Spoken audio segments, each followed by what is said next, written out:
everyone. Thank you so much for joining us at our annual Speaker Series event. So this is actually the very first, the longest running DWIB event that has existed. So it's been running since the very first year of DeGroote Women in Business. And each year we host this event in hopes of connecting inspiring female leaders with our current students to provide an opportunity for our members to gain inspiration, advice, and just overall valuable insight.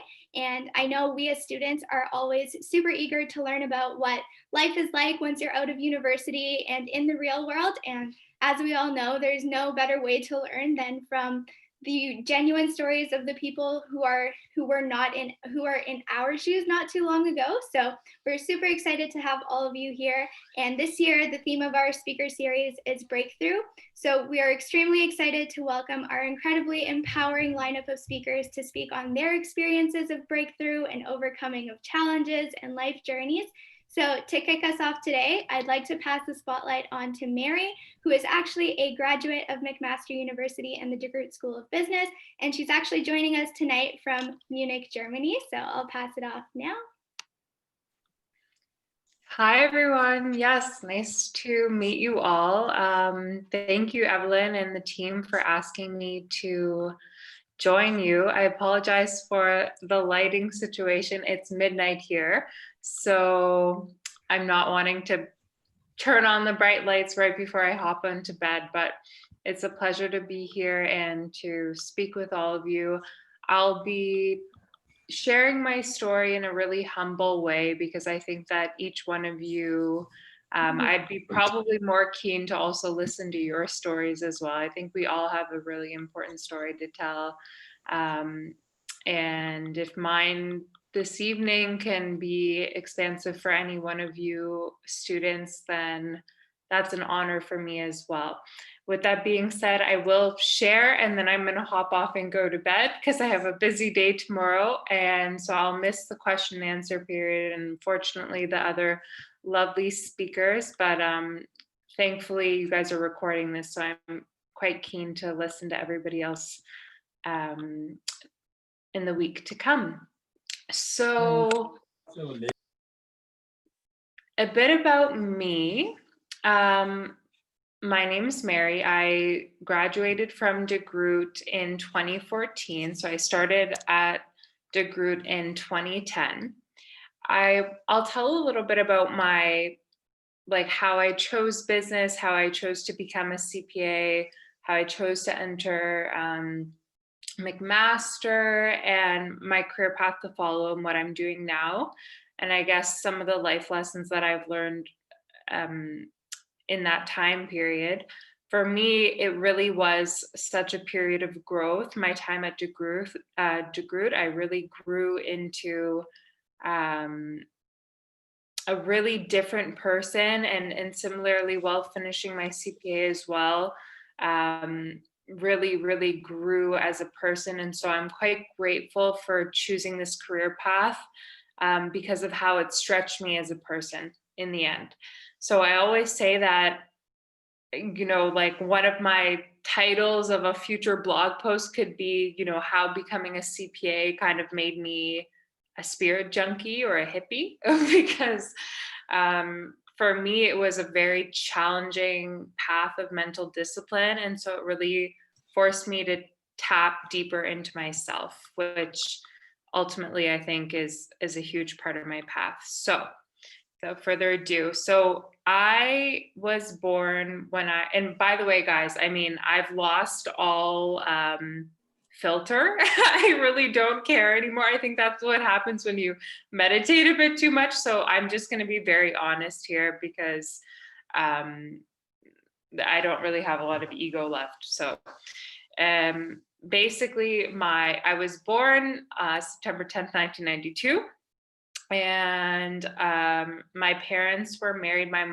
Both my parents are Italian immigrants. So I come from that background of quite hardworking immigrant philosophy.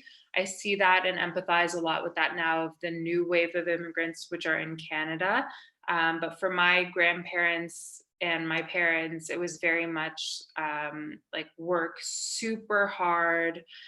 They didn't have the privilege of being educated. And so for my brother and I, it was really like doctor, lawyer, accountant, choose one and like move on.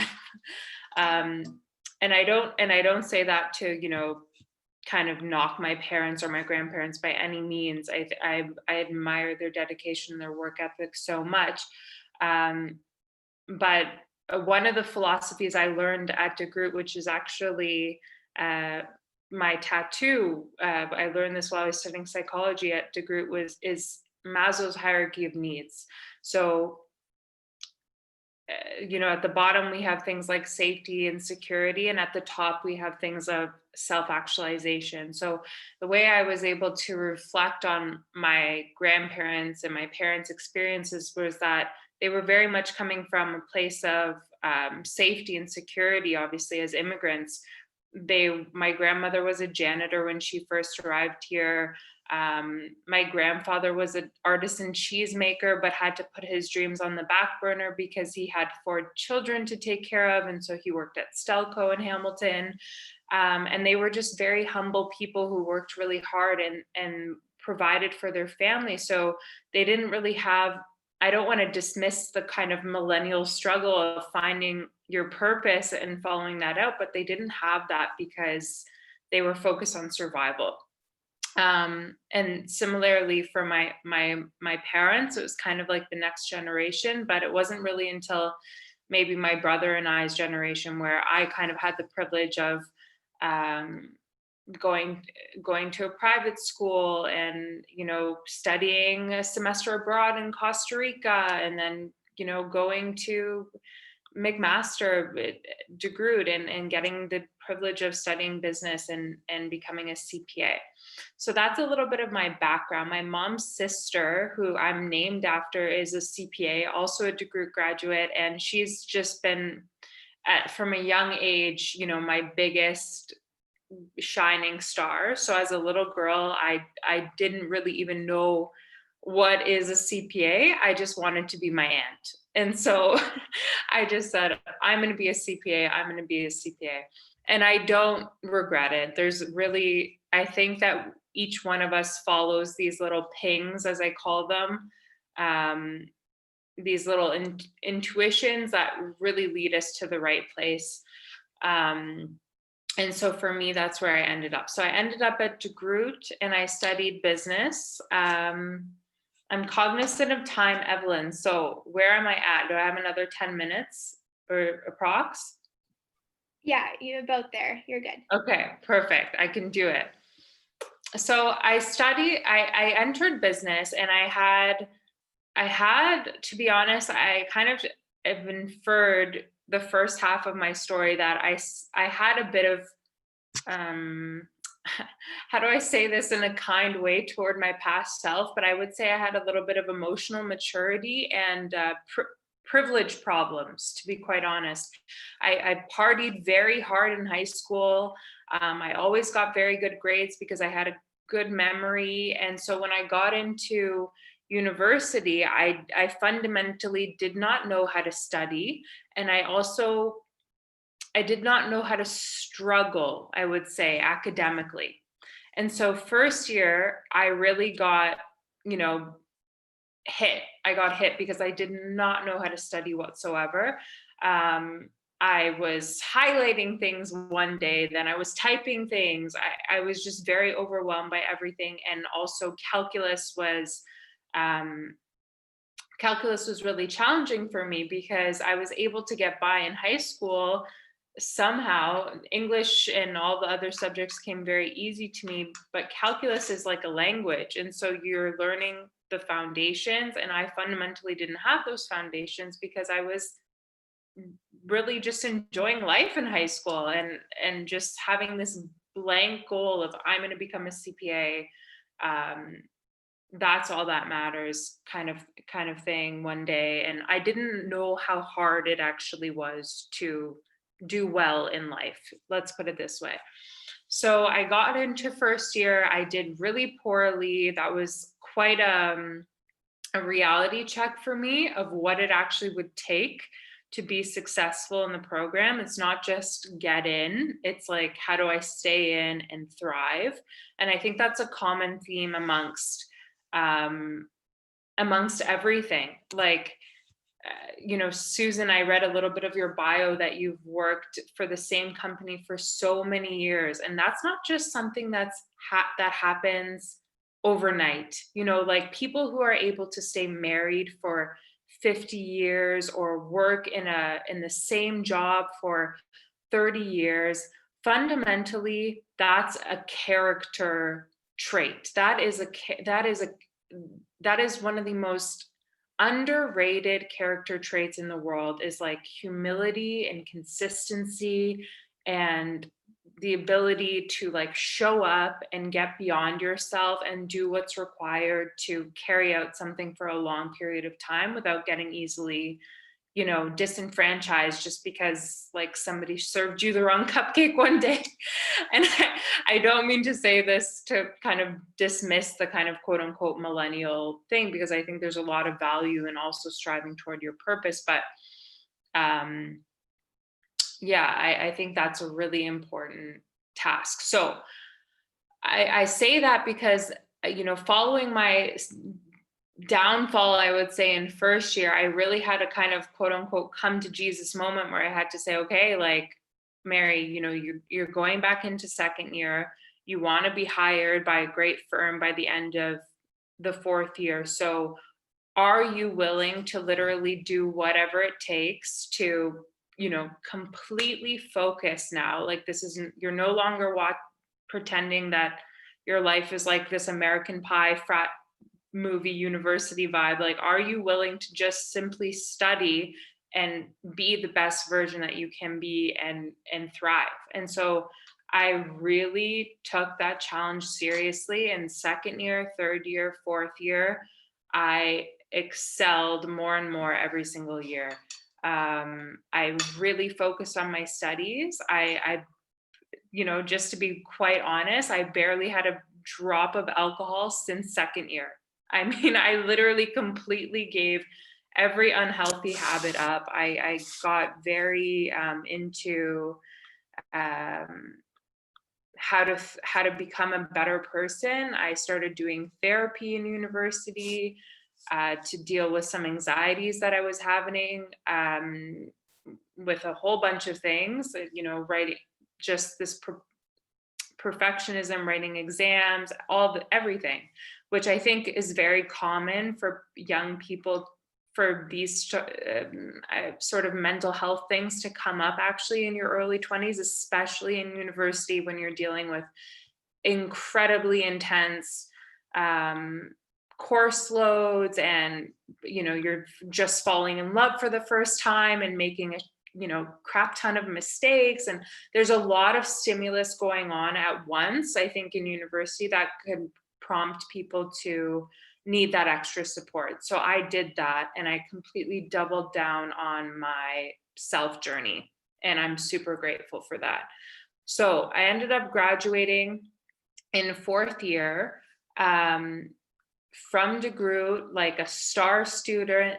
I say this humbly, but like, I started the Quarterly Prophet magazine, which, Evelyn, we have to talk after. I wonder if this is still happening. I've been running around all over the world now with my career, so I have not checked in, but I really want to follow up with this. But I started a DeGroote Commerce magazine in my fourth year, and I was hired by KPMG Toronto, which was, like a 3% chance in my final year, and moved on with life. So the story could have ended happily there. But for me, I also went through, quite a few challenges in completing my CPA years. It's a grind, like, it's no joke. And I guess the point of anything I could deduce from my chat today is really, I started university, I think, at 18. I just turned 18 in first year. I'm 28 now. That's a decade. And what I learned from this decade, most importantly, you know, if I could have somebody go back and say, all right, what would you like to instill, or what would you like to know? I would say, Mary, anything you choose in life, like whatever path, whether you're becoming an artist or a CPA or a doctor. I read this quote once when I was finishing my CPA, and I thought, wow, that's so true. Somebody said, you know, we all have to eat a bit of shit in life. So just decide which shit sandwich is like worth eating. Sorry to be a little bit crass, but the point is anything that you choose, it's not going to be, you know, 100% sunshine and rainbows, even if you're following your purpose and you're following your path.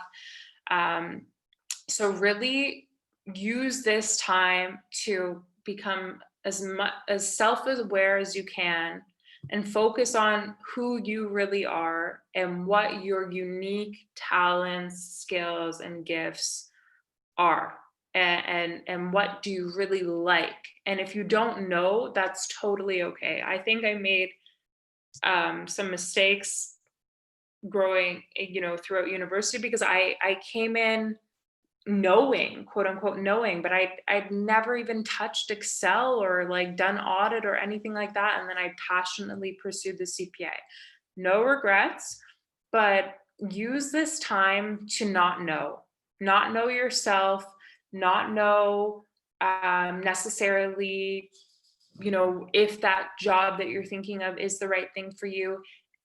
Intern, you know, go on a yoga retreat, meditate, and really use this time to get to know yourself and, you know, figure out what your unique path is, and stay super flexible. If things change, it's no problem. Like, it's just part of life.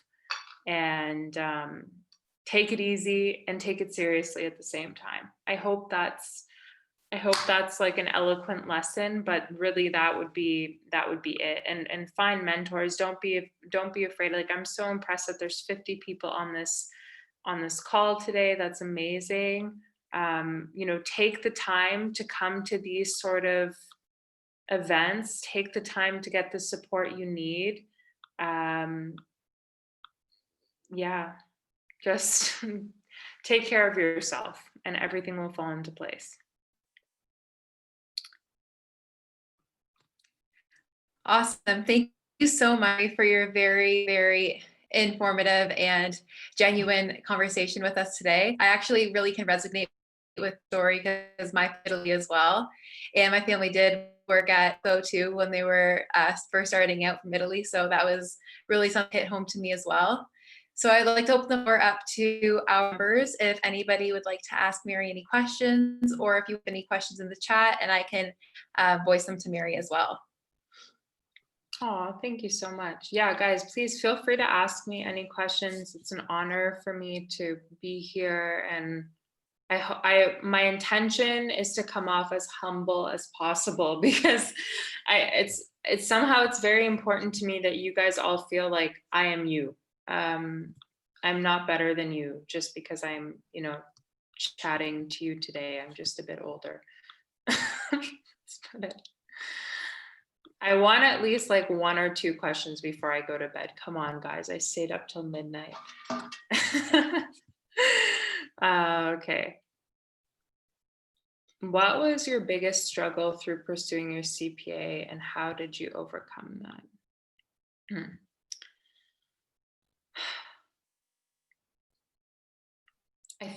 My biggest struggle while pursuing my CPA was I never felt like I was in the right place.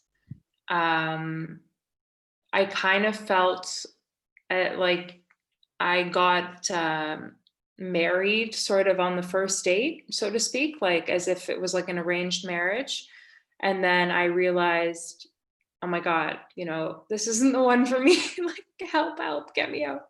So I always felt like I was in the wrong place. I'm a very creative, passionate, mystical, deep person. And fundamentally, I don't feel like I was in the right environment to nurture all of the unique gifts that I was born with. Like I would like have imaginary friends as a little girl. I was a passionate weirdo, and then I ended up in a field that was very conservative and very focused and very worthwhile, very worthwhile. Like we need these things. And both my aunt and uncle are like FCPAs, so valuable, but I fundamentally didn't feel like I was in the right place for my soul and my spirit. And eventually it started chipping away at me as a person. And that was not ideal. And how did I overcome that? I think it's something I'm still overcoming, to be honest. It's just an evolution of radical honesty within myself and getting to know myself and reconnecting with myself. Like, ask yourself who you were at age like 5. You will have so much wisdom there. Did you like to bake cookies with your mom? Like, for me, I was like always covered in paint and sparkles and glitter and doing really creative things. So how did I overcome that? I think I slowly had to begin to realize that like the idea of what I wanted for my life was not really matching the day to day, and who am I really, and how do I make these things line up, which can be a hard thing. Okay, what were some ways you kept yourself motivated and focused throughout university? What tips could you provide for pursuing a career in accounting? What is one thing you learned from a friend you made in your university career? Oh, that's sweet. Okay. How did I keep myself motivated and focused throughout university? I'll be quite honest. My mom went through a very serious challenges. Like my parents were divorced when I was 4 years old. So although I kind of inferred kind of privilege, which I feel like I did have because I had a really nice life in many ways. I also had this other thing in the back of my head that was really like, I have no choice but to succeed. I have no family home to chill at for a year after university if I kind of don't know what to do. Neither did my brother. He was finishing his law school. So we had to grow up very fast. And that was a huge motivation for me to continue on with my studies and to get a job right away and to take care of myself, because I didn't have like the white picket fence like luxury of, okay, mommy and daddy are going to like take care of me. I needed to move on quite quickly and actually start providing for them.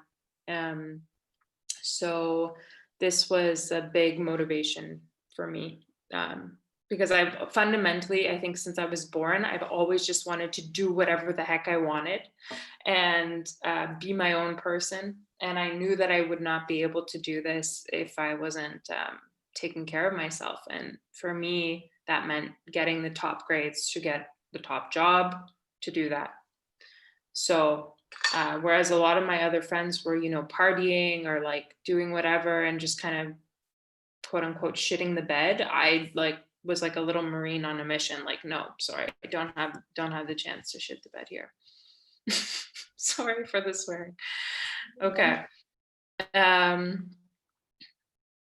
and then to end it on a bit of a lighter note, I will say, to give these other lovely speakers you guys the chance to hear from them. I might actually stay up for one or two because I'm really keen to hear other people's stories too. What is one thing you learned from a friend you made in your university career?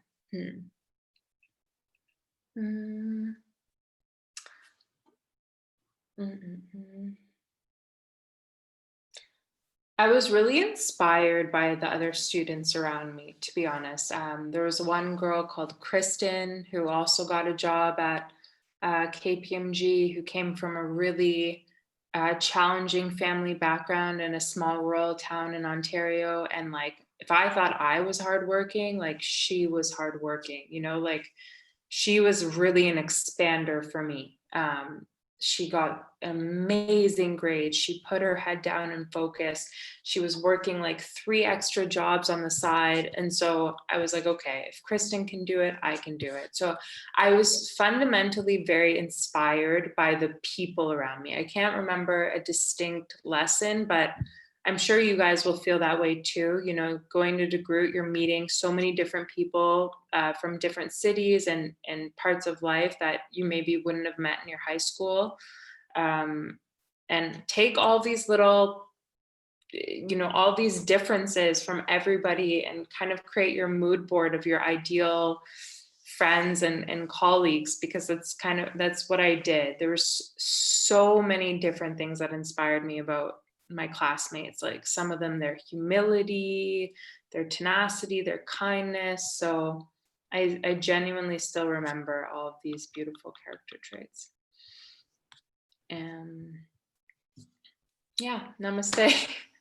Guys, thank you so much for taking the time to listen. And I guess to end, now, you know, guys, I've managed to get through all of these challenges. On a brighter note, I took my career internationally to London and Munich, Germany, working with the firm. And now I'm doing my own thing, which is really exciting. And I'm also finding new ways to tap into my creativity and follow my dreams of being a designer in all sorts, mainly interior, product, and all that stuff. So yeah, there's always a chance to reinvent yourself and follow your path.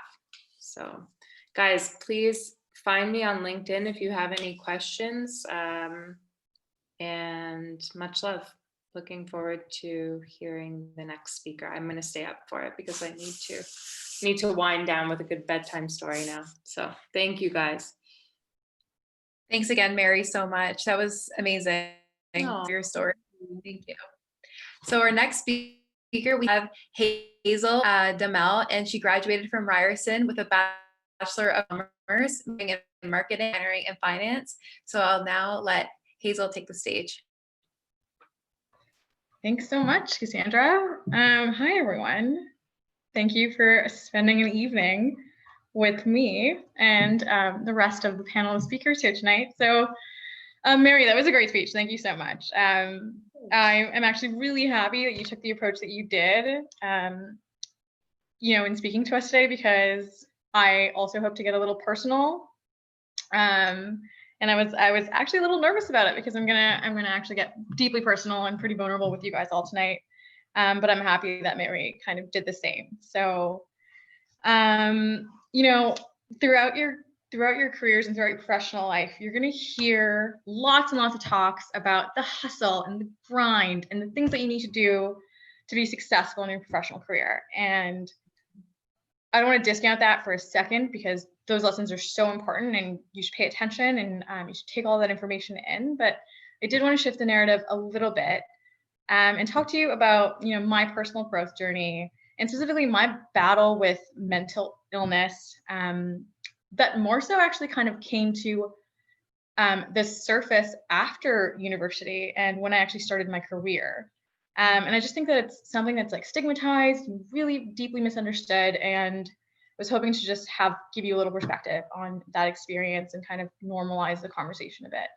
So I wanted to talk to you today about you know, the background of my university experience. I'll start there, and then I'll talk to you about my career, and then I'll just kind of jump into the whole mental health conversation, and it'll be kind of just like a chronological timeline of, you know, when I started university to when I'm talking to you right now. So I did go to Ryerson, as mentioned, and I took business and I majored in finance, and I minored in finance and I majored in marketing. And you know, I wasn't actually very involved in university until my very last year, so my 4th year. So similar to Mary in that regard, I kind of had stricter parents, and I worked a lot. So, I felt like there was never really any time for me to, do the extracurriculars or do more than just study and try to kind of get good grades. But, in 4th year, I remember, these two gentlemen came into one of my business classes and they pitched an opportunity called JDCC. And for those of you who don't know, it's just a business competition. It takes place over 3 days and you kind of prepare for it for 4 months. So it's kind of a big deal. There's about 50 members per team that participate per school. And then there's like a bunch of like little mini competitions. So there's a debate component and a case competition component and sports. And then there's something called social, which is where you kind of like dress up in costume and make a fool out of yourself and wake up in the middle of the night when you're called. And that's what I chose to do for some reason. Just to kind of push my boundaries a little bit. And I remember signing up. I remember trying to write my application and I closed my computer and I was like, I'm not going to sign up for this. Like, there's no way I'm going to get it. And I'm too nervous. And then on the very last day of the application process, I like wrote a poem and I submitted it and I was like, well, here goes nothing. And then I tried out and I was apparently their first choice, which came as a shock to me because they were like, who is this person? Where did she come from? Kind of thing. And, similar to what Mary said, I would also like to kind of give everything that I'm saying to you with the utmost of humbleness because it was not an easy journey for me by any means, but this part of the story is kind of light and fun. So, the team of social comes with 4 people. And for those of you who've heard about JDCC, I'm so sorry that, the people who probably are involved in it probably talk to you about it a lot, but it is a very significant and lovely part of my story.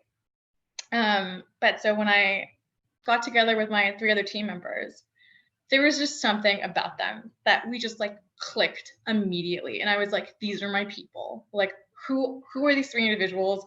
Where have they been my whole life? And it was like really serendipitous. And we all came together and we were all like, hey, do you guys want to win? Do you want to try winning? And we were like, yeah, let's do that. And that was the first time in my life where I knew wholeheartedly and as a matter of fact that I was going to win. Like, there was no doubt in my mind. And so I wanted to just kind of segue here and just kind of, I really believe in visualization and believing in things. So, the narratives that you tell yourself in your mind and the stories that you tell yourself in your mind and, the things that you think about and the words that you use all contribute to the life that you lead. So, because I believed in something wholeheartedly and I visualized it and I saw myself with that trophy and I believed it with my whole heart, when you do that, it's far more likely to be made manifest.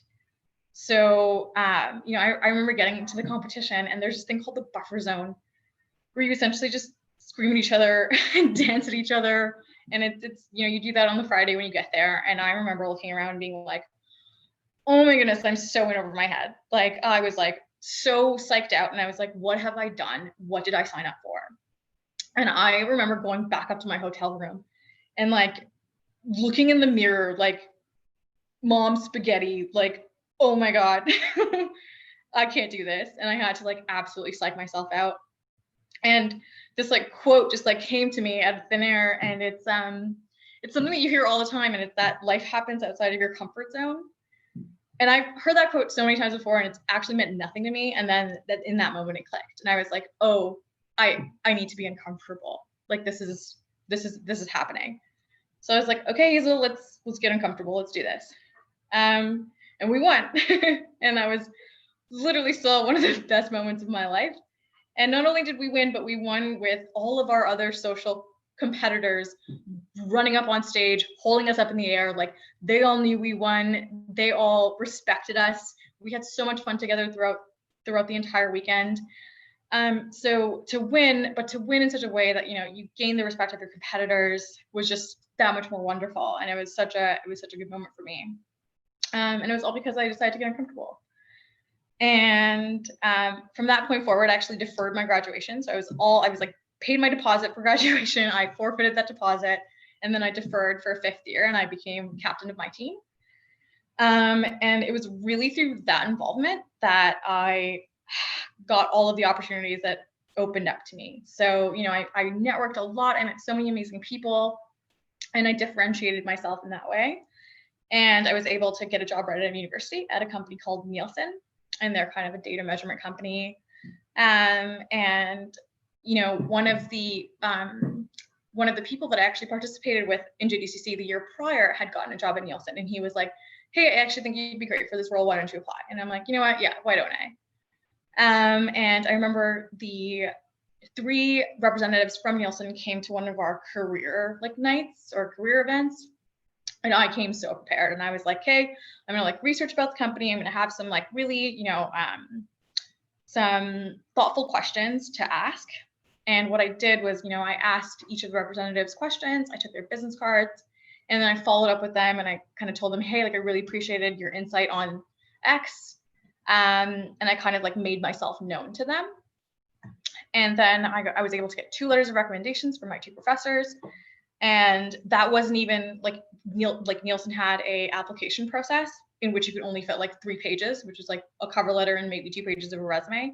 So it didn't even fit in the application. I just emailed one of the HR managers separately, and I was like, hey, just wanted to give you this beside my application. So that's just a little advice I have for you in terms of getting a job, is to kind of just put yourself out there, stand out, go to the events. I also leveraged my career center quite a bit, and I got them to help me with my resume, help me with my cover letter, and help me with interview prep.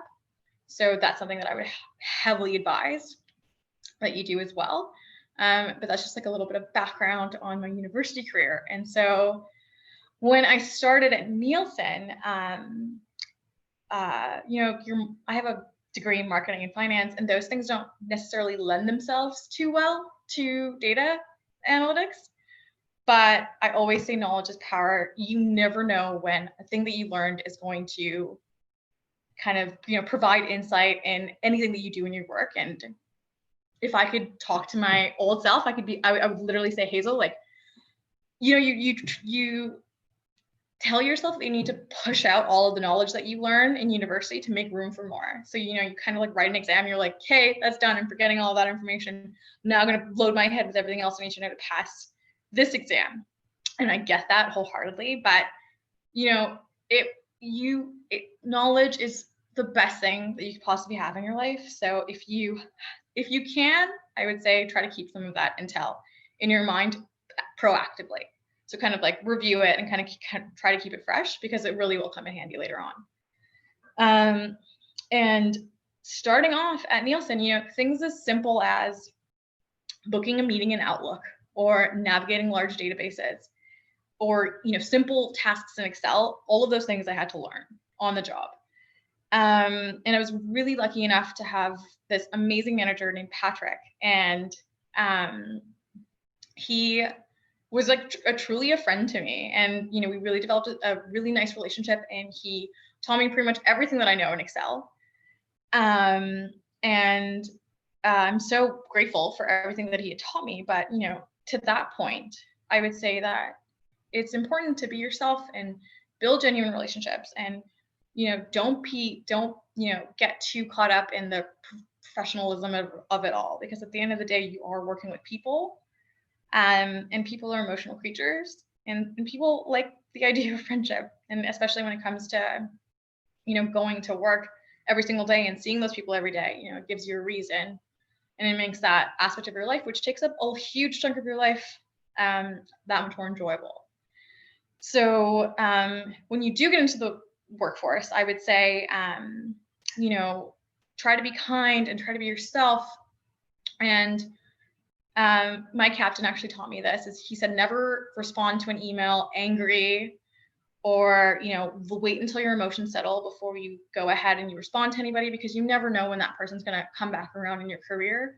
And most of the time when you react in ways that are filled with emotion, you regret them, especially in a professional environment. So just chill out a little bit, and then go and tackle that email in as kind of a way as you possibly can. So while I was working at Nielsen, I was specializing in a software called Spectra. And it's this geodemographic software that's, you know, heavily based in geography. and talks about, I can tell you 20,000 different things about a single postal code. And it kind of connects these disparate sources of data and then spits it out in a way that is useful for other businesses. So I worked with, Coca-Cola and Johnson & Johnson and Campbell's, and I worked there as an on-site. So I was actually there once a week or twice a week servicing them. And that was my main task. And then Spectra got acquired by Environics. So that's where I currently work. That was around 4 years ago. And I've been there ever since. And I kind of kept the Spectra train going at Environics until it transitioned into our software platforms. And now I'm in an account management position working with real estate and entertainment and not-for-profit and travel. So lots of industry knowledge that I gained, which I am so grateful for.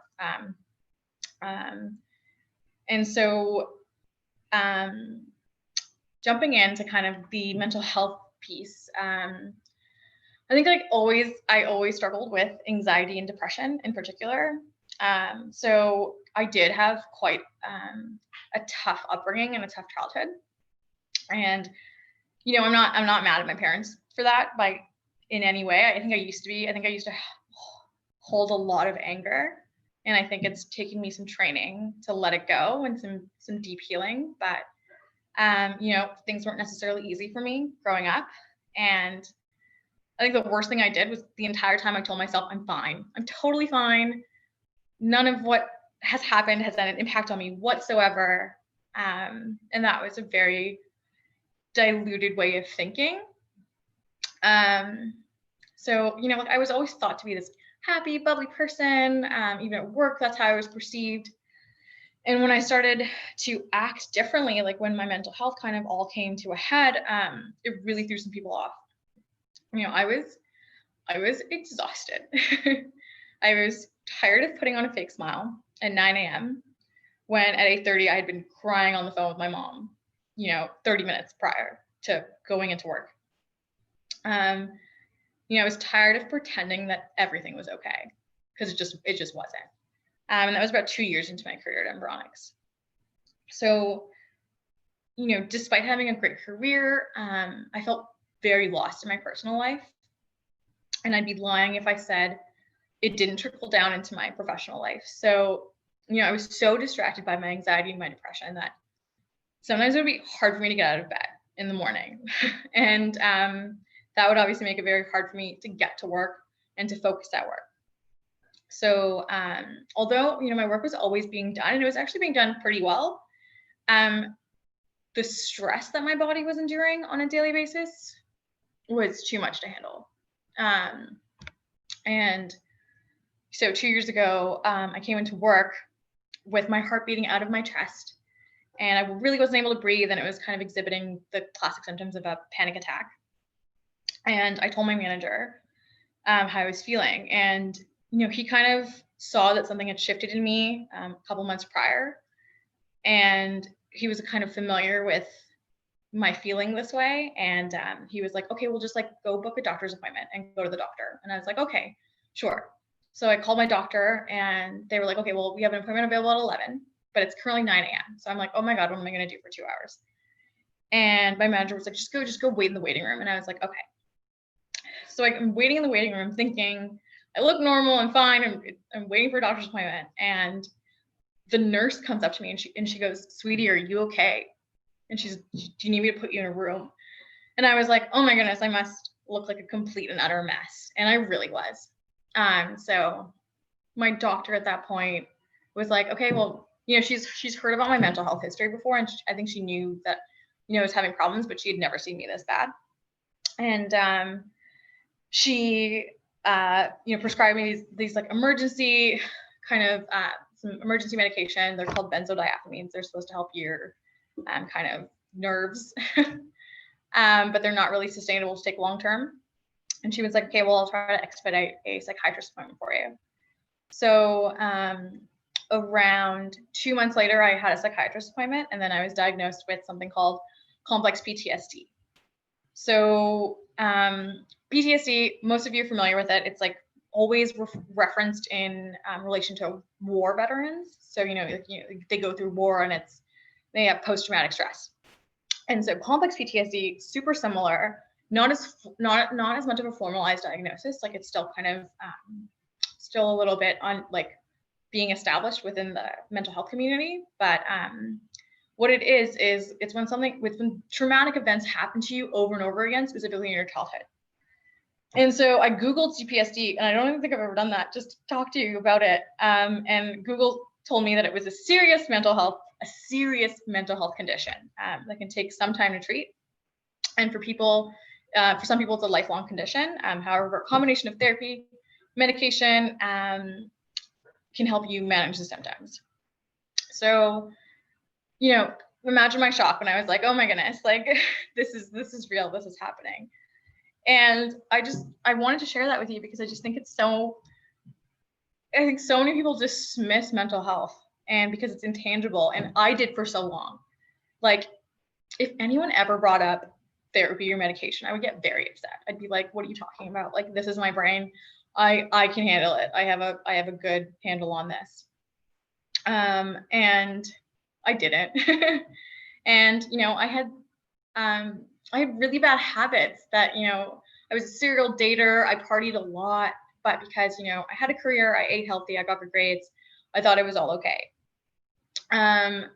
So, little did I realize that all of those habits were just a giant distraction from the pain that I was feeling. And I was in a tremendous amount of pain, but I was suppressing it in every way that I could.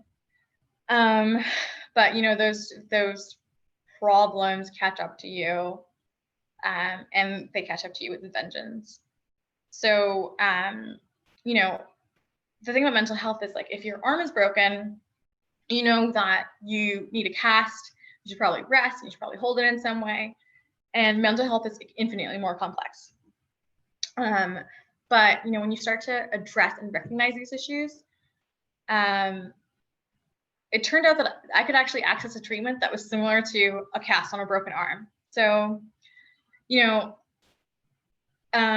after my diagnosis, I kind of just like went all in, and I was like, hey, I'm going to read all of the self-help books.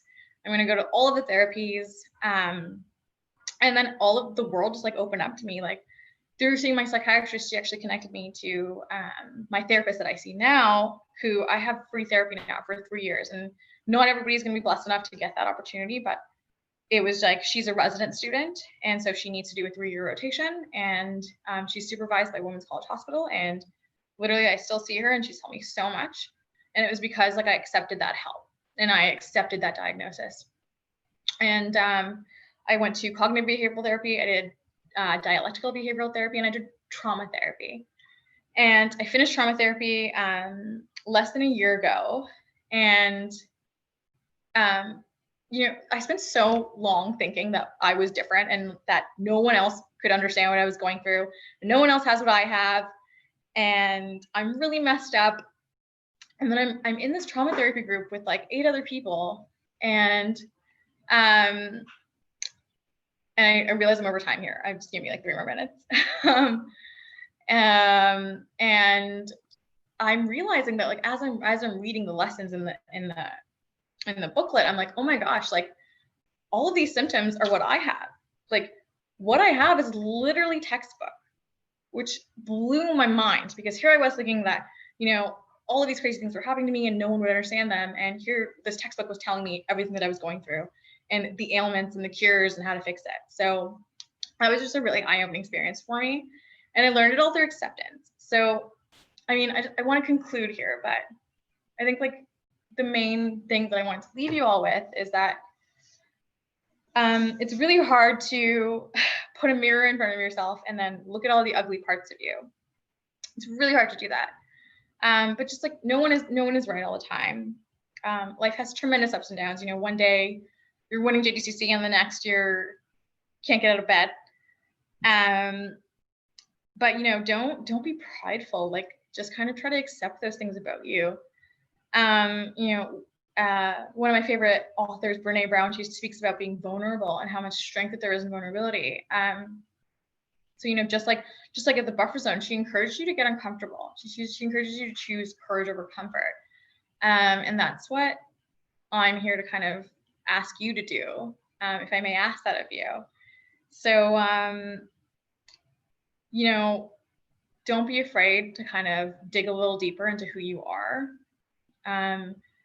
You will face numerous challenges, but you know, try to just be a little more honest with yourself.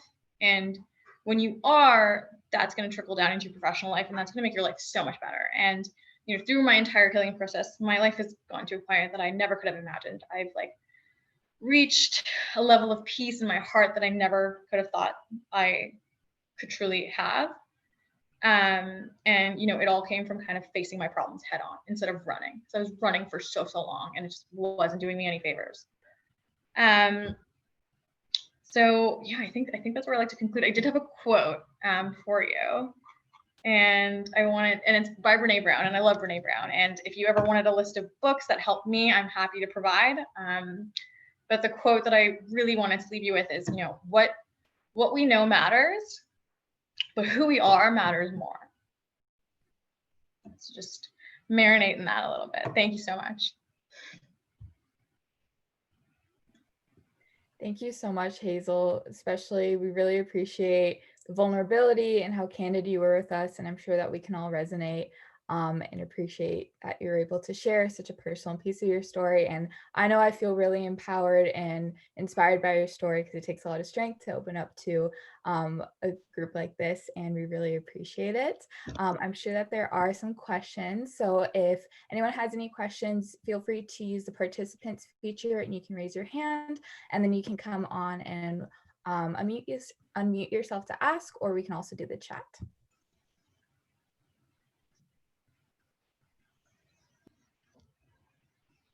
Sorry, I went over time. I talk way too much.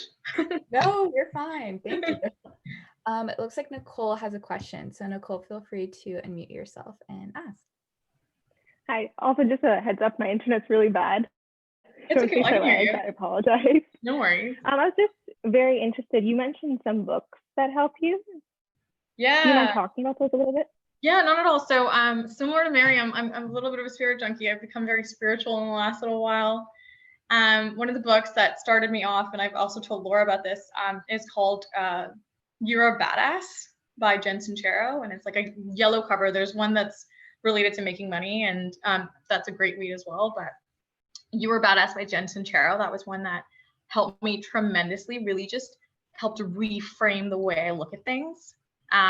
Because, you know, who would have known the lens in which I was viewing life through was just not serving me in any way. And I think, you know, you go to school and people teach you math, people teach you science, but they don't teach you how to view the world, and they don't teach you how to interact with other people.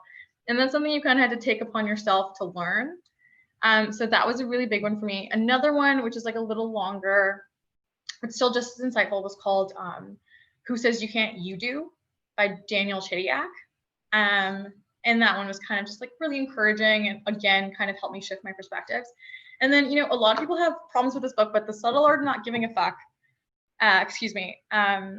really helped me too. Like, it kind of starts off really annoying, but the lessons nearing the end of the chapters kind of really helped me there. But I have so much more. Anything by Oprah. Oprah's amazing. What I Know for Sure by Oprah Winfrey definitely helped me as well. But I'm happy to share a list. Thank No problem.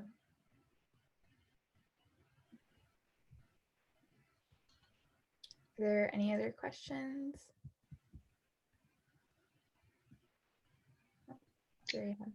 I see one in the chat. Do you feel as though the push from your boss to go to your doctor was a critical moment in the path to facing a mental health struggle? You know, maybe I haven't given Peter enough credit for that.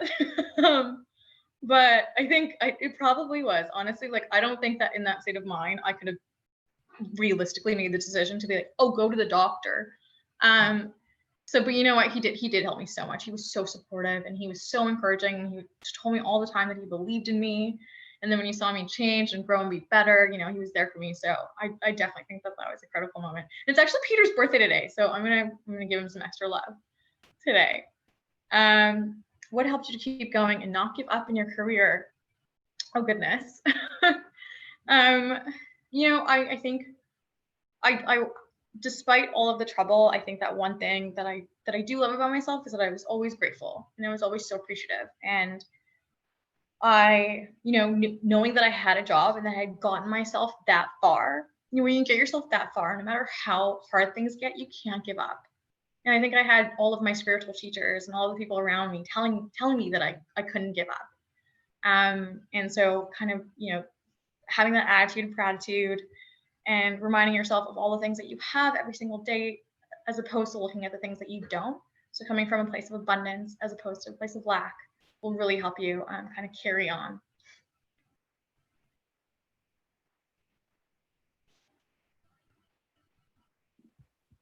Okay, unless there is another question, again, Hazel, thank you so much for sharing your story. We really appreciate it. And feel free to message her if you have any questions or in the networking portion at the end. Moving on, we will be moving to our next speaker. So I'd like to introduce Seema Buddha. She is a graduate from University of Toronto, and she also founded her own HR consulting company, and we're really excited to have her today. So with that, Seema, I will pass you the virtual microphone. That's great. Thank you. Thanks for having me, guys.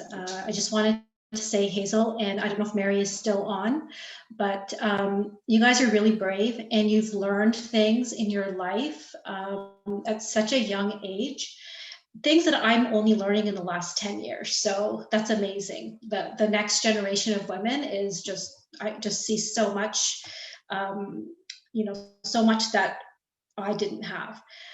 So I've spent the last 25 years working in human resources, but I still remember what it's like to be, in your shoes. You guys are all smart, you're confident, you're doing well in school, or relatively well in school, but you're probably all, afraid of how am I going to get my first job? What kind of job am I going to, how is my career going to progress? So when I graduated university, the economy was in the middle of a recession. And it was really hard for me to get that first job. Much like the way what Mary shared, I didn't have a network of professional people to rely on. My parents were immigrants, and I didn't have an aunt or an uncle that was in a professional field. So it really took a lot of hustling to get that first job out of school. It took me about 6 months to land a job, just through sheer will and determination. And then what I found in the early part of my career was that I moved around a lot. As soon as I found that I wasn't feeling challenged or I wasn't learning anything, that was enough for me to want to leave a job. And I think looking back, it was the right decision. But that early career really helped me understand that if I ended up working for a manager who didn't want me to do the hard work, which means that I wasn't learning, then I wasn't interested in staying there. But the first couple of jobs I had also taught me that there's opportunity in everything, even if it's not your ideal situation. And what I learned to do was to always do things that scared me, even if I had a manager who didn't expect me to do things that were scary. I took it upon myself to do things that were scary because that's where the growth is. So that just kind of became a mantra of my career.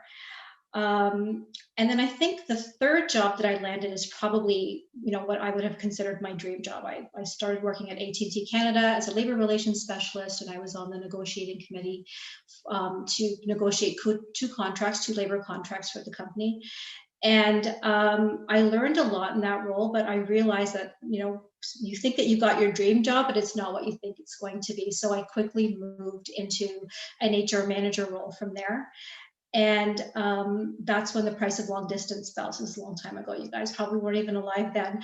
But the price of long distance fell, and AT&T had to figure out, that was their main revenue source. So the type of work that I got to do for the next 4 years was helping a company figure out how to make, they were finding a new base for their revenue, and my job was to help restructure the company so that it could support the new operations. So it was great learning. And, I wouldn't change that job for anything. And for me, there was a pivotal moment in this job. I was, sorry, I was put in charge of closing down call center in Barrie. Now I know that's not a nice thing to do, but for somebody who's got 5 or 6 years of experience out of school, that was a huge opportunity. And I don't even think that I realized what a big deal that was until I kind of went to my first meeting, and I realized that, wow, I'm like this really young person working on this project with this cross-functional team across the company to close, top secret, closing down this call center. And it was all because of, it was for, the way Hazel had her Peter, I had my Laura. And so she saw potential in me. This boss that I had saw potential in me that I didn't even see in myself. So that's a big learning. If you're, for me, is that if you are blessed with a boss that sees your potential, stay with them. Even if you're earning less money, stay with them a couple of years, because that learning and the growth that you get with that type of a leader is irreplaceable. So after that, I moved to a national, a job that was national in focus at Sobeys, and I followed that boss that I loved so much. But she left Sobeys within 3 months of me being there, and she had brought me over hoping that she could build a team that was supportive of her, because the culture at that time at Sobeys was really toxic. So she was really struggling in just finding people that she can put together a good team that would do good work. So here I was in this organization, feeling alone, feeling as if people didn't like me because I was brought in by my old boss. So I really had to prove myself. So what I did was I started focusing on a lot of opportunity to do good work. There was a lot of room to just build core infrastructure in terms of human resources at Sobeys. They didn't have a proper performance management system. They didn't have any succession management processes. There was just a lot of key stuff that was missing. So my new boss ended up being, she ended up working in Nova Scotia, and my whole team was in Nova Scotia. So this actually became the perfect opportunity for me, because I was the most HR person in the Toronto office, and I got to do a lot of work with the C-level leaders at Sobeys. So I built really good relationships with the chief marketing officer, the chief procurement officer, and I think what helped me build those relationships was that I would tell these C-level leaders things that people were too afraid to tell them. Once you get to being the leader of an organization, you get less and less feedback. And it's really hard to lead from that place, because people are just telling you things because, they want to tell you what you want to hear. So I took it upon myself to really give them feedback so that they could continue to develop as leaders in the company. And that really positioned me well to be able to do a lot of good work. I was able to really lead a lot of change within the departments that I was supporting. And I was able to do that because I had an absentee boss. So my VP was in Nova Scotia. The rest of my team was in Nova Scotia.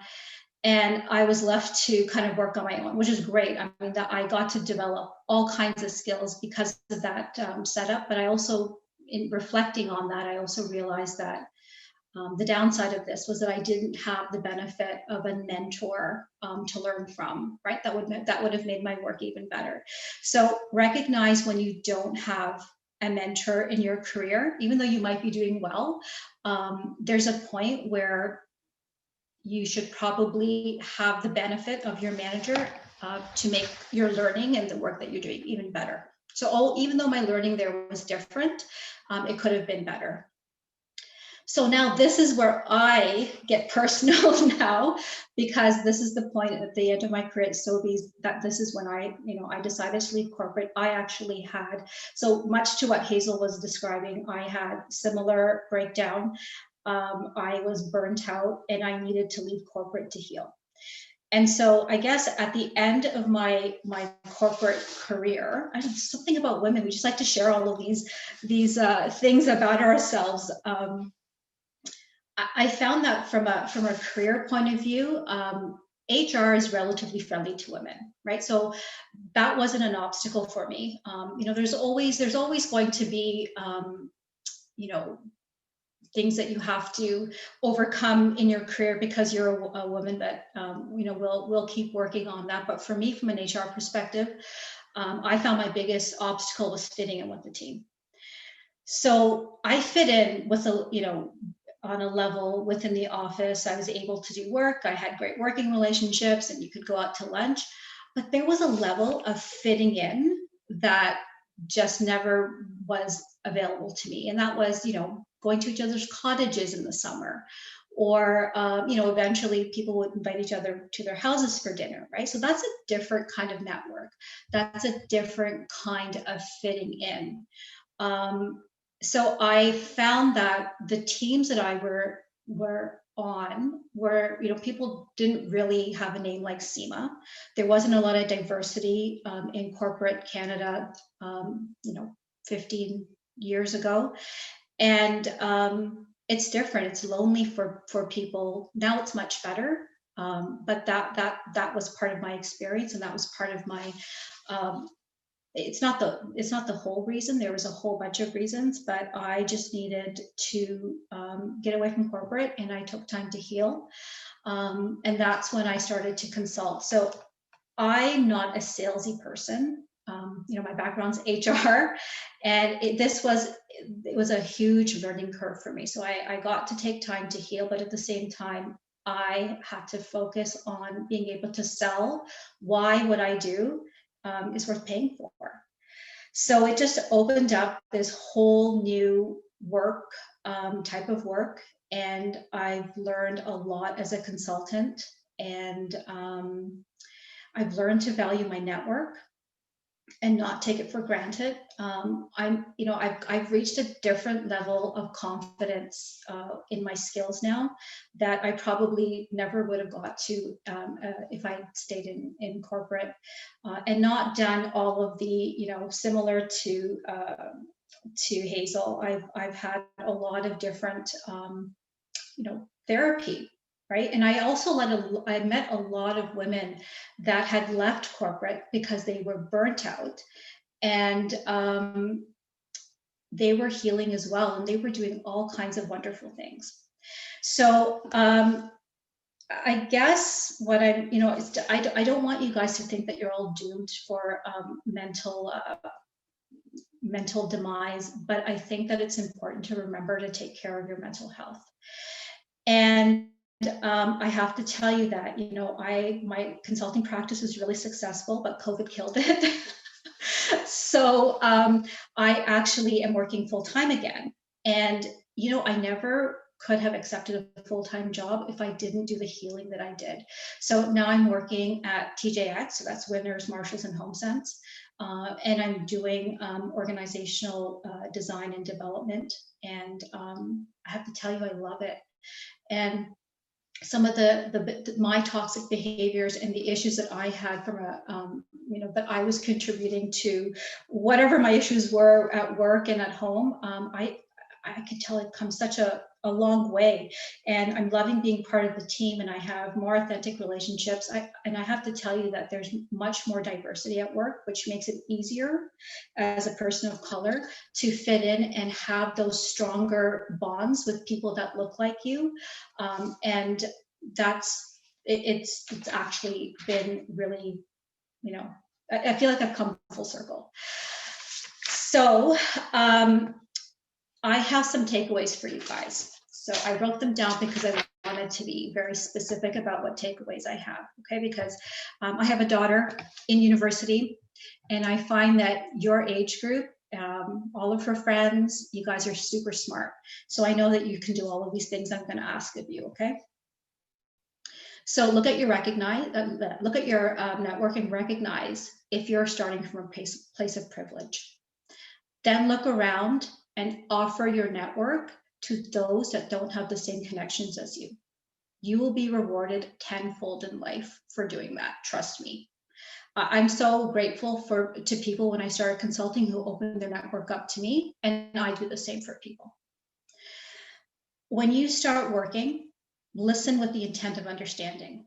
You'll get further ahead by listening to people, learning from their experiences, lifting them up, and validating their experiences. Do things that scare you. It's the key to your development. There's like, even in your personal life, do things that scare you. And this is the most important one in my opinion. So as women, you're here today to learn from other women. And we're going to learn from each other's experiences. When you're in the workplace and you're all strong, successful women in business, don't forget about being allies to each other. We've all heard about the old boys club. Well, I want this to be the generation that makes the old girls club a thing. Okay. So that means that you have to support each other by sharing information that's designed to help each other.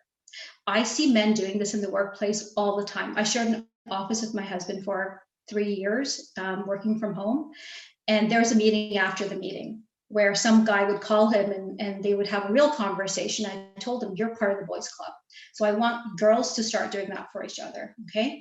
And in particular, pay attention to groups of women that are less privileged than you. Go out of your way to help them, because lifting women up includes lifting up all women in your network, not just the ones that look like you, or the ones that you're most comfortable with. That's it. That's all I had to say. Thank you so much, Seema. Those, I think I can speak for everyone. Those takeaways were absolutely amazing. And I know they definitely resonated with a lot of our members. So thank you so much. Now we're just going to open up the floor to if anyone has any questions, just before turning it over to our last speaker.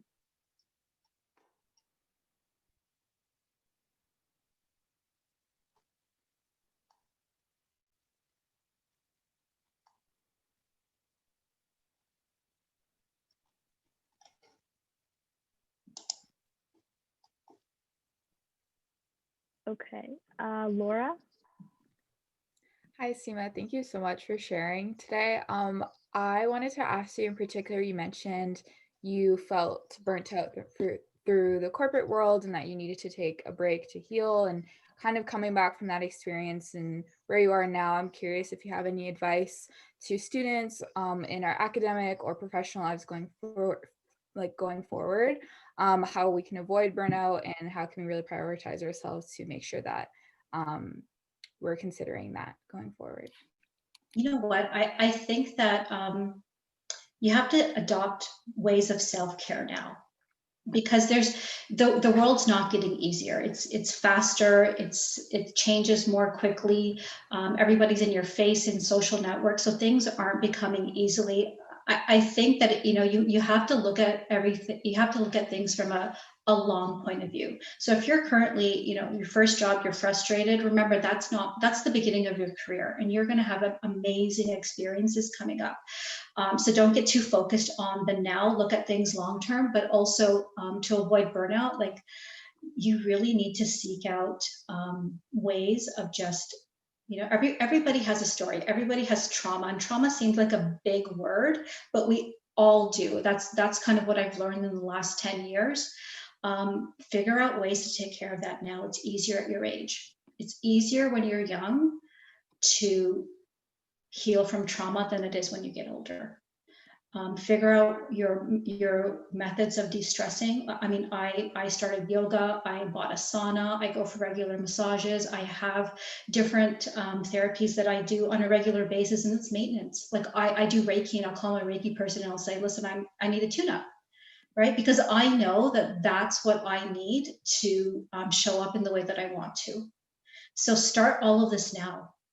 And the fact that you're women just makes it that much more necessary, because the world is going to be harder for you. It's not impossible, but it's not going to be as easy as it is for a man. Thank you so much. I actually have a question. If you could give kind of like one piece of advice to other women of color, because they really face additional barriers, in addition to being a woman. So if you could just kind of give one piece of advice to kind of like staying true to themselves while still advancing their career.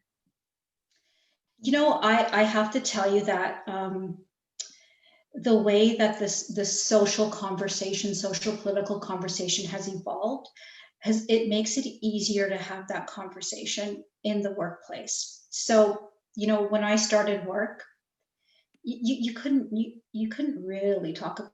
I couldn't bring my whole self to work. There was no way.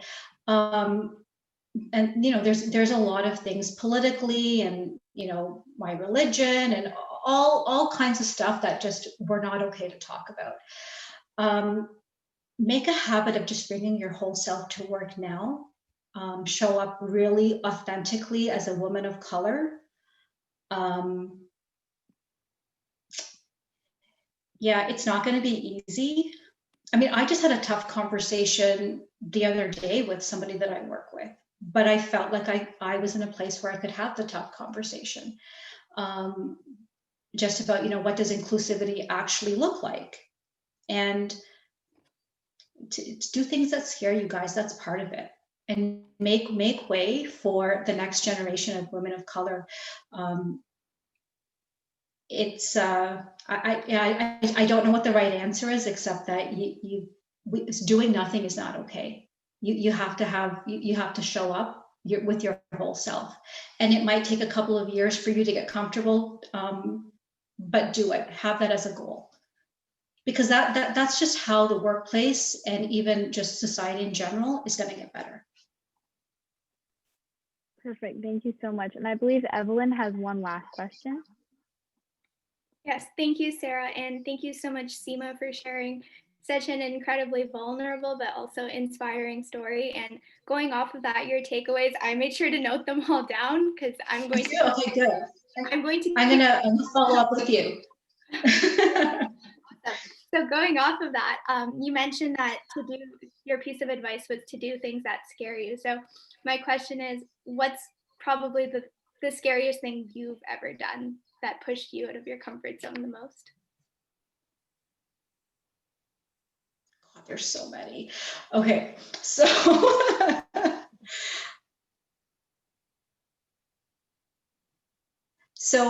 my last job at Sobeys, I was director of operations team development. And so basically I was like this HR person that reported to the vice president of the Sobeys banner. And I took the job. I loved the vice president at the time.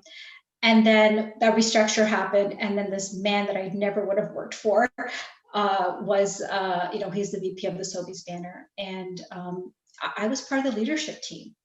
So you had different people that were part of the leadership team, and he would leave me out of meetings.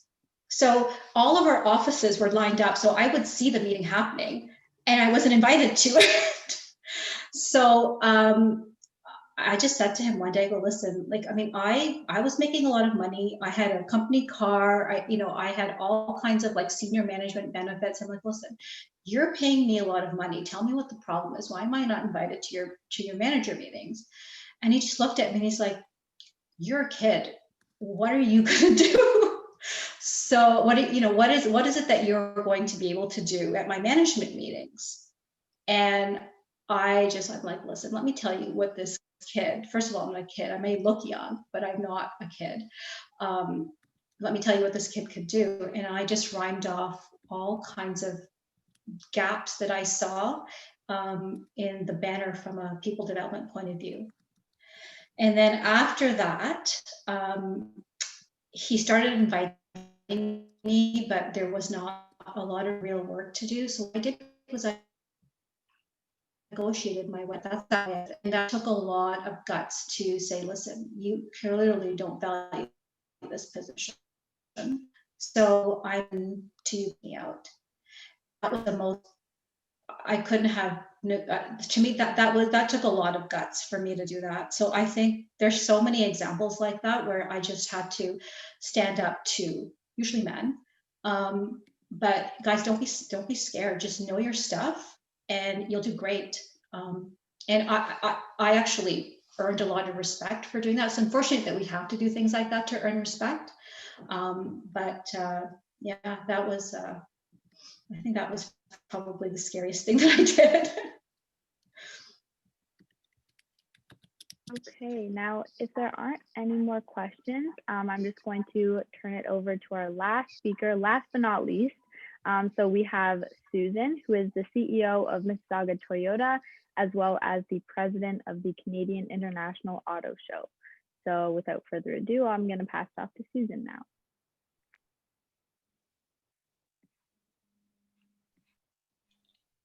Hey, everybody, can you hear me? All good? All right.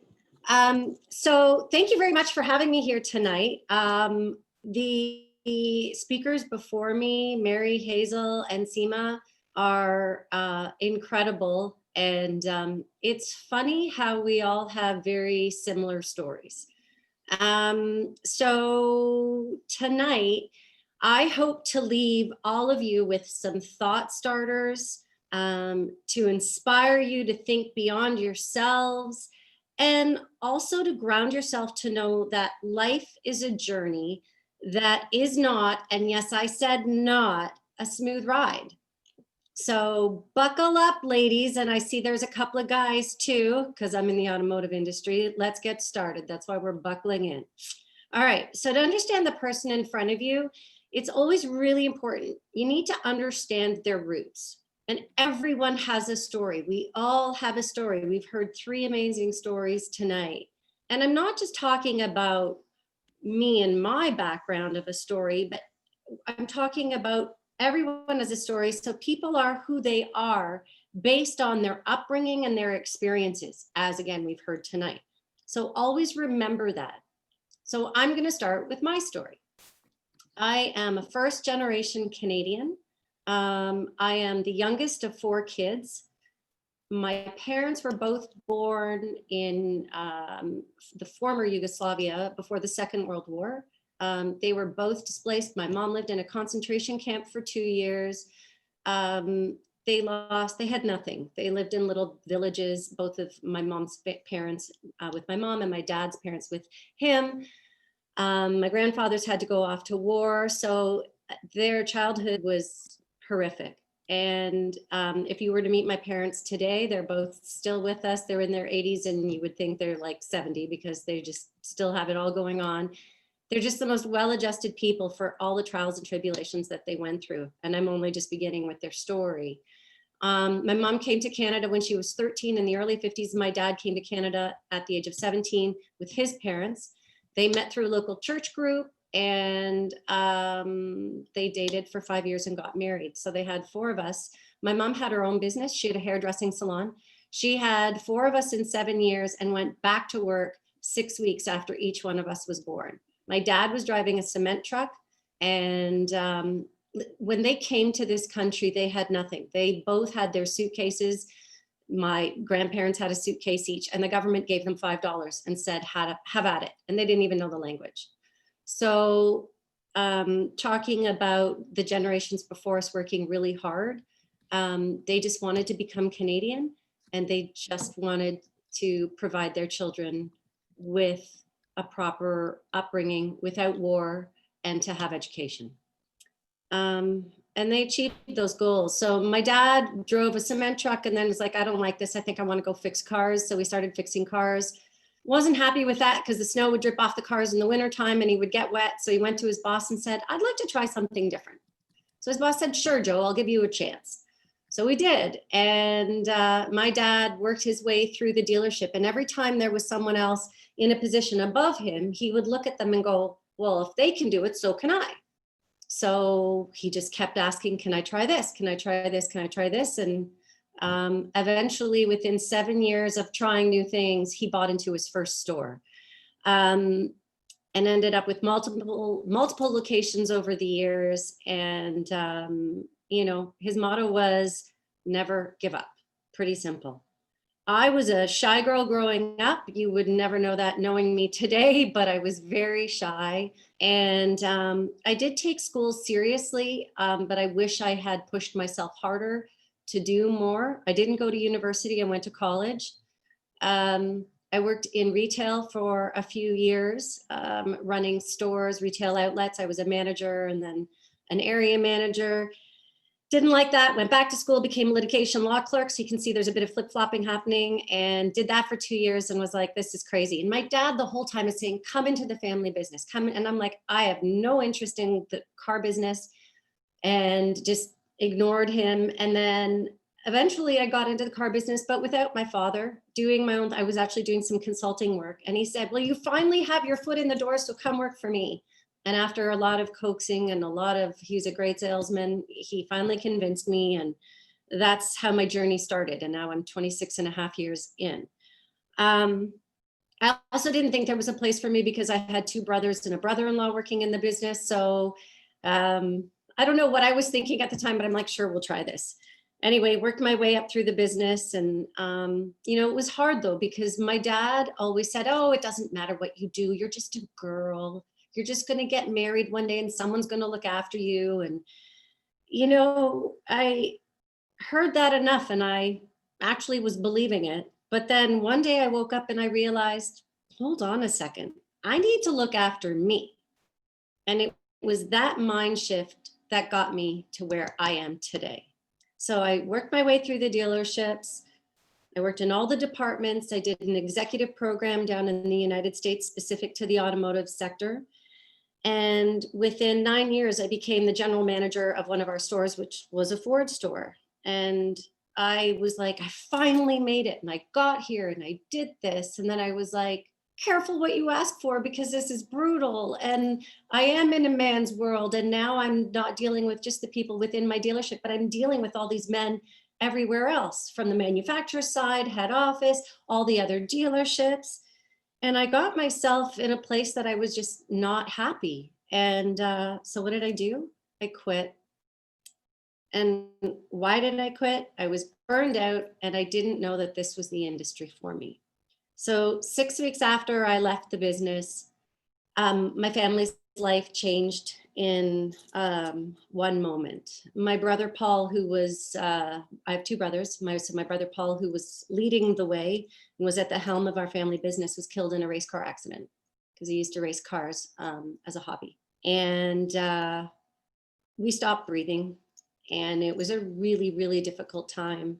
And we didn't know what we were going to do. And the Toyota store was one of our main stores. And so 6 weeks after that, I took over.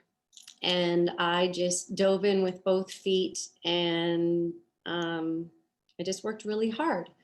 And I'm glad that I was able to do that. So, one of the questions that was put before me is, how did I become successful? Well, I don't think of myself as successful. I think that I'm still working on it. My guidelines are just to work hard, ask for more, push through the really challenging times, and don't give up. And I did, but I was pulled back in. And so I can honestly say now I've been here over 16 years. You can't give up. And I did in that moment. And but it's life lessons. So what is success? Well, I looked it up actually yesterday, and success is defined as the status of having achieved and accomplished an aim or an objective. So to me, success is different from your definition of success. I believe you as an individual are the only ones that can define what success is for yourself. So to use myself as an example, I feel that I've achieved more than I ever could have thought of when I first started out in my working life. I pushed the limits to forge my way through, and I've done that through the automotive industry. So all successful people, I believe, start from a point of frustration.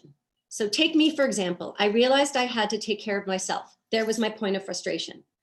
So I forged forward, and I realized that every day there will be setbacks, and there are still to this day, I have setbacks. So really, success and failure go hand in hand. So when there's success, there's failure. When you look at someone successful, You never see the years of struggle, the trials and tribulations, the number of no's they've heard, and the sacrifices that they've made along the way. You just see success. So that's one thing that I want all of you to remember. Don't just look at people and go, they're so successful. Well, we've all struggled. And so the failures are what keep you going. And the failures are where you learn from, and the failures are what push you to work a little bit harder. So I'll just leave you with that.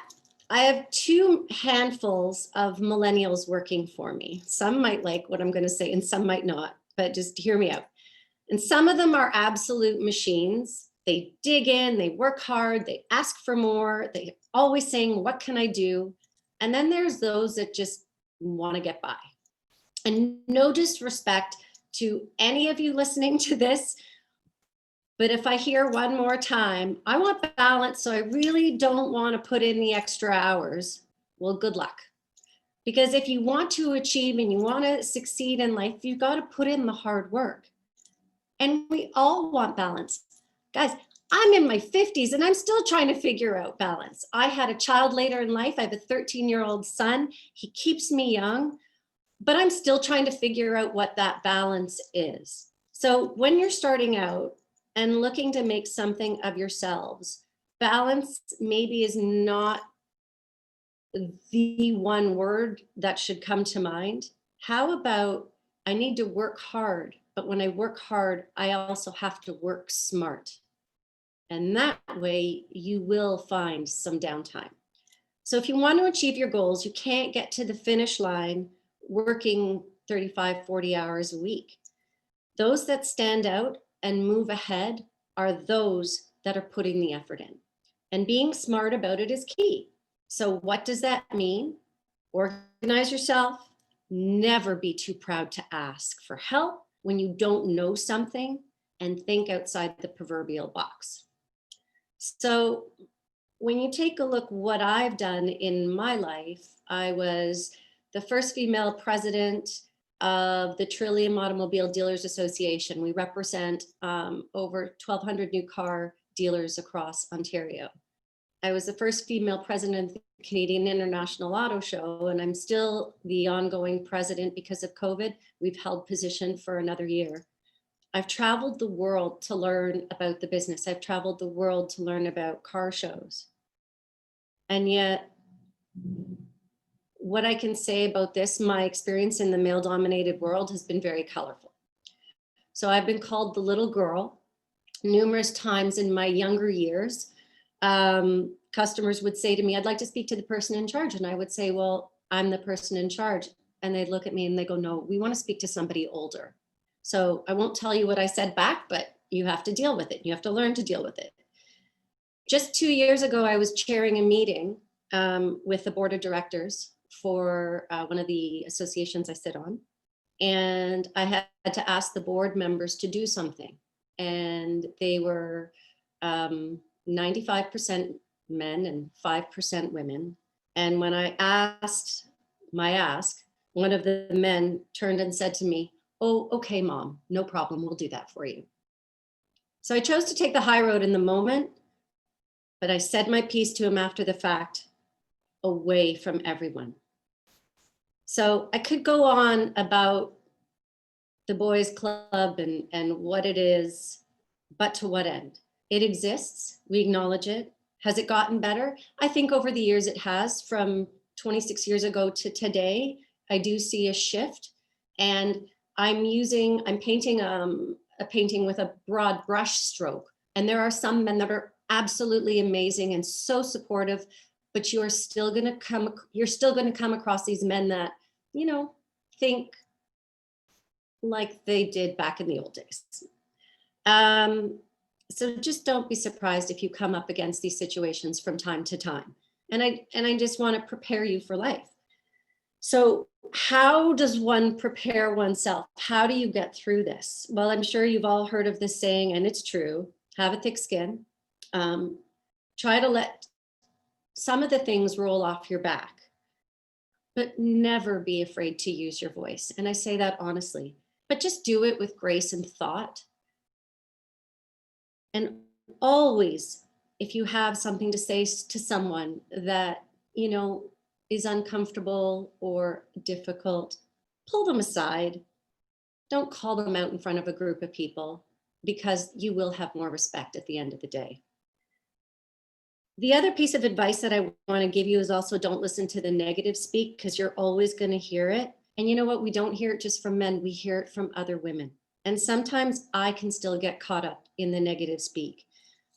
And it's hard not to listen to it. Just last week, I was confronted with a situation, and I can tell you that, you know what? I thought totally different than the rest of the group, but I held my ground and I was true to myself. And that's what you need to do, because men and women think differently.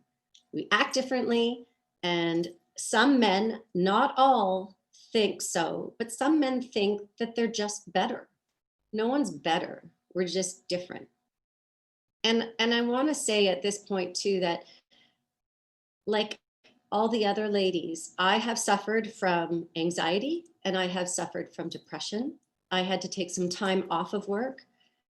And it's okay to struggle, and it's okay to ask for help.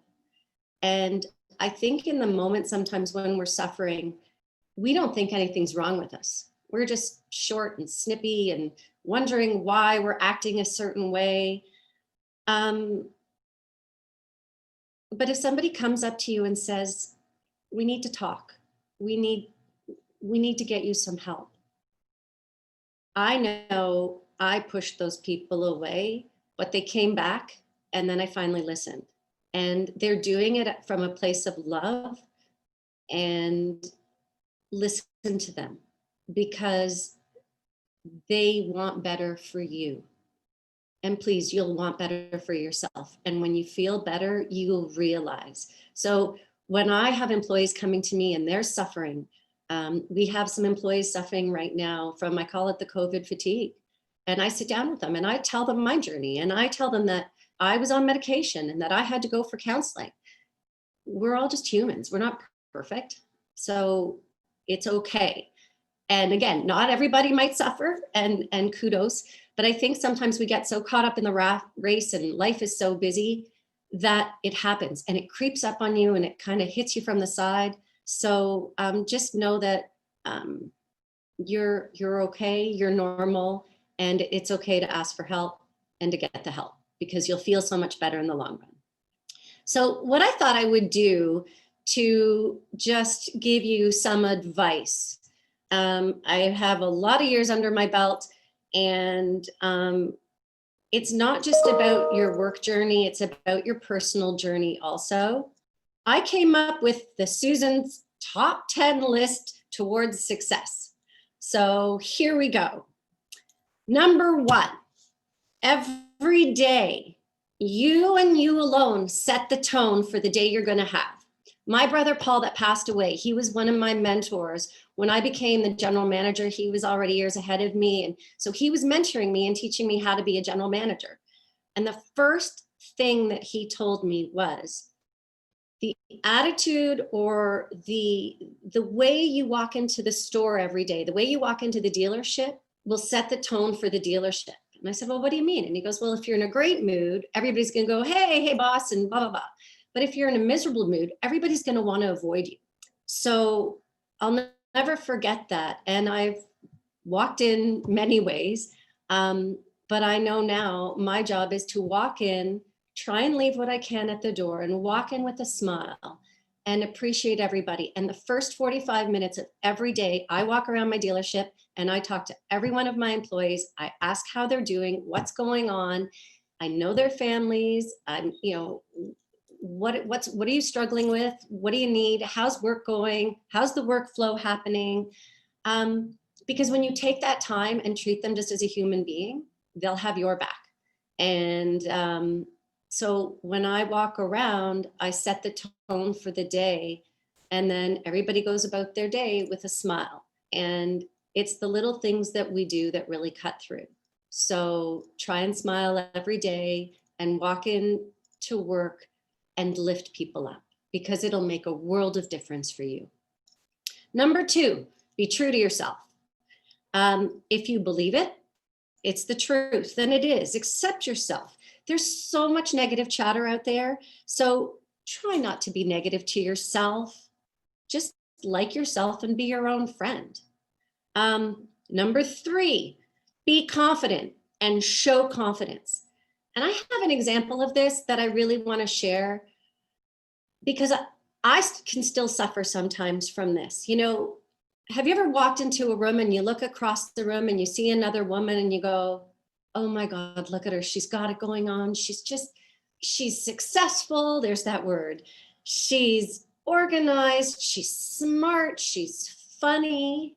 And then have you ever stopped to think that maybe that woman is looking at you and going, oh my God, look at her. She just walked into the room and she's so together. We need to raise each other up and compliment each other and show confidence to each other. Because at the end of the day, people love confidence and it's contagious. So just be you, appreciate who you are, and be a good person. And that will show confidence. Number 4, communication is key. In my boardroom, I have a saying. It's actually painted on the wall. It fell out of my mouth one day and one of my managers said, what did you just say? And I'm like, I don't know, what did I just say? Communication is a requirement. It's not an option. So in my business, what I see is every time there's a situation, we have to strip away the layers to figure out what the root cause is of the situation. Notice I don't use the word problem.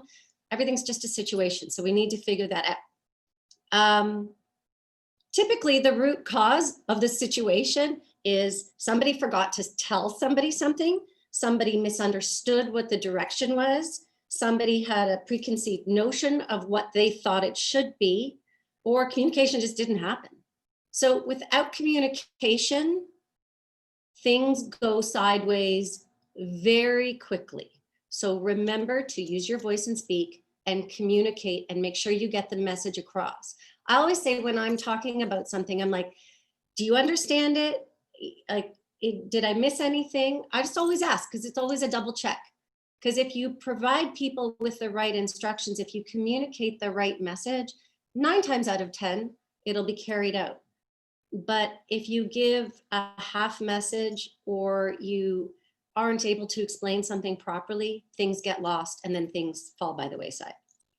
Number 5, actually, this was said earlier tonight. A bunch of this stuff has been said earlier tonight. Communication is key. That was 4. Sorry, I have them written down so I don't forget them. The 24-hour rule. In business, when confronted with a situation, do not react immediately. Take 24 hours to slow yourself down and think about it. You've got to calm down, because if it's something that gets you riled up, you have to remove the emotion, you have to remove the feeling, and you have to act on facts. And you can only do that when you give yourself some time to slow down and think about it. And if you do that, you will come up with the proper solution.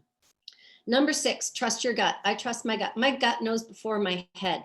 So I trust my gut because I honestly think that it knows better sometimes. Emotion can get involved, but the gut has a way about it, or at least mine has over the years. And so this is your journey. You get one. So allow your gut to be a part of your decision-making process. Number 7, karma. I believe in karma. Karma is real. What is karma? Cause and effect. What happens to a person happens because they caused something to happen with their actions. I have seen it time and time again. I believe in karma, so always try and do right by others. Number 8, I like this one. Take your shoes off and put on the other person's shoes. And what do I mean by that? When we have a situation, so for example, let's say I have a guest that's in our store and they're really upset about something that we've done. When I'm talking to that guest, first of all, I listen. And then I take my shoes off in that moment and I put their shoes on. And I stop and think, how would I feel if I was in their shoes and I experienced what they experienced? And that allows you to give a broader perspective in terms of what is going on. So always remember, you believe in what you think is right for your business, or a situation you're in. But two people can be in the same situation and have completely different perspectives. So try and take your shoes off and put the other person's shoes on for a moment and think about where it is that they're coming from. Number 9, be present, be each other's friends, and support one another. And women need to be each other's friends. I have seen situations where women are just out to tear each other down. And I don't know why we do that. There's no place for that. We support each other. We support human beings. I have my 13-year-old son, and I truly believe, I said to him, do you know what my job is and what Dad's job is? And he said, Mom, what is that? And I said, to make sure we raise a great human being. So just be a great human being and be supportive of all the people around you. And last but not least, number 10 is use your voice. Don't ever be afraid to speak. Nothing will ever harm you, or no one can ever harm you for using your voice. But remember, it's how you say it. It's not necessarily what you say, it's how you say it. And that is key. You will never be faulted for speaking your truth. And I have one bonus. So we could call it number 11, or I just like to call it the bonus. Ladies, life is too short, so just buy the shoes. You know what? We need to rock a good pair of shoes. That's what I believe in. So just stomp away in your new pair of shoes. And the one last comment I have are, there are 2 things I cannot stand. And my management team knows this of me. And when I hire people, I talk about this. I can't stand egos and I can't stand assholes. And guess what? We all have both of them. We all have ego. As long as it's not the type of ego where you're sitting there going, yeah, I'm all that in a box of crackers, or yeah, my doesn't stink. Yeah, there's no place for that. Check your ego at the door. And the latter of the 2 we all have. Just don't act like an a-hole, okay? So they both need to be checked at the door. And those are my 2 prerequisites when I'm hiring people. And everybody knows that about me. So I hope that I've provided you with a few thought starters tonight, and things to take away, and even things to discuss with your peers. This thing called life is not easy. It is a roller coaster ride. It is fun. Don't waste it, because we're only given one chance. So I wish you all success. I wish you all to stay connected and use your network and help each other. Because you know what, you're young, but man, oh man, does time go fast. So just enjoy the ride. And that's it. That's all I have. Thank you. Thank you so much, Susan, for that, for sharing your experiences with us, and especially your list of advice. I know I probably wasn't the only one writing it all down, just to make sure I always have it. So I'd like to open it up now for questions. So as always, if anyone has any questions, feel free to raise your hand or also type it out in the chat, and we can have Susan answer any questions that you have.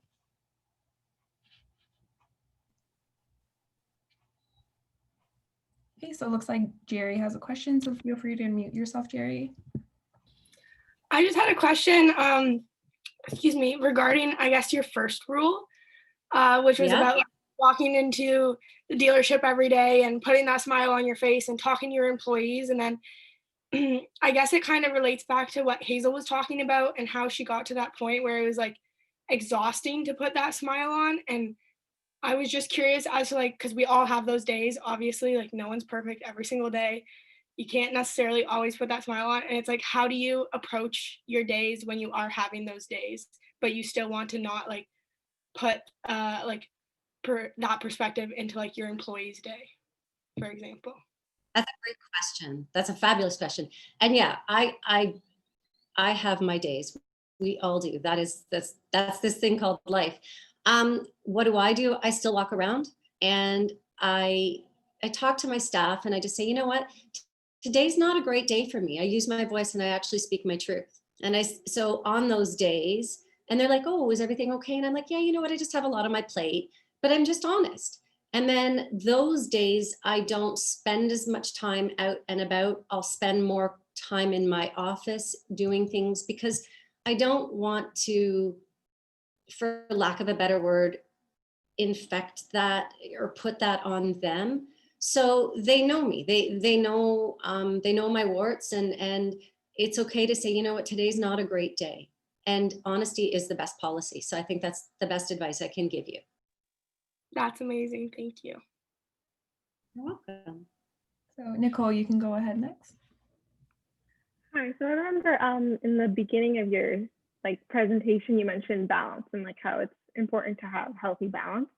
So just wondering, what's your advice on maintaining that, especially when it comes to, work and, school and life, just in general?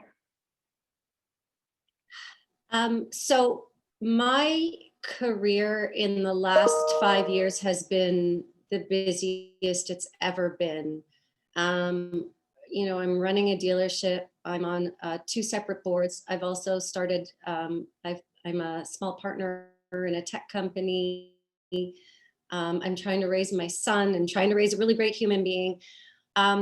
So sometimes I get so overwhelmed because I'm like, oh my God, how am I going to get through this month? And so what I realized, in order to provide myself with some balance, I look at my calendar only a week in advance. And then, so on Sunday, I look at, okay, what do I have this week? And then every day it's like, okay, I get through Monday. And then I review, okay, Monday night, okay, this is what I have for Tuesday. But within that week, I have to find some time for something for me. And even if it's an hour, because it gives me something to look forward to. So whether it's having, even right now, a Zoom call with one of my friends and sharing a cup of coffee, even if I'm sitting in my office, or I'm going to leave work early to go pick up my son and to do something with him at home, because we can't really, go out and do things right now. But give yourself little windows of time for balance. For me, it's working out, it's going for a run. So it's getting up extra early and doing that. And some days I just don't even want to get out of bed, but I'm like, okay, I'm going to do this. And when I'm done, I feel so much better. So find those little moments, because yes, life is so busy. You guys are school and work and study, and you want to go out with your friends and you want to have fun, and okay, but back to COVID. So get on a Zoom call, but give yourself little windows to look forward to something, and make sure you do that a couple of times a week, or once a week, or twice a week, whatever you can fit in, but at least you have something to look forward to. And I think that's really important, especially in this world of COVID right now. So give yourself a bit of a break. And you know what? Just be kind to yourself and go, man, I'm overwhelmed. Just acknowledge it. Use your voice. Oh my God, I'm going crazy today. I call up my best friend and I'm like, I'm losing my shit, right? And then we start chatting, and it's just, we're real. Just be real. Call up a friend, phone a friend, something like that. Does that make sense? Yes, thank you very much. You're welcome. I was just wondering if you could speak more to how important you think it is to having a mentor to grow professionally. Having a mentor is key, because it is somebody that you can just lean on when you don't know what to do. And I don't per se have a mentor anymore. My brother was a mentor to me. My dad was a great mentor to me. There are some women in my industry that I bounce ideas off of. I'm not afraid to pick up the phone, but having a mentor is just a go-to. I mentor a lot of women in this industry, and I just check in with them once a month, and I say, send me a text or whatever if you're not sure how to walk through something. And it's just nice to bounce off other people. So it's great to be able to find somebody, and to give all of you millennials out there credit. I have 2 millennials that work for me, 2 women that I use as my mentors. I didn't grow up with technology, and you guys have so much wisdom also. And so the mentorship goes two ways. It's not a one-way street. There are things that I can learn. What I found from, you know, your generation coming up through university is you guys are so collaborative. When I went to school, we weren't taught. We were like, here's your lane, you get into it, you learn this, and collaboration, what? It's a different world now. And I've learned better how to collaborate. So mentorship is just reaching out to people and saying, can you help me? Who wouldn't want to? Like, I think it's great and I love it. And I learn too. I'm gonna learn till my last breath. People that say, oh, I've learned everything and I know everything, that's crap. Like, I'm still learning every day. So, and the more I learn, the more I want to learn. And so I'm pushing myself outside of my comfort zone to do more, you know, and get, like I said, getting involved in this tech company. I didn't know the first thing. And now it's just opened up a whole new world to me. So yeah, just ask for help. People will always be there to help you. People want to help. People are kind. Thank you so much for that answer.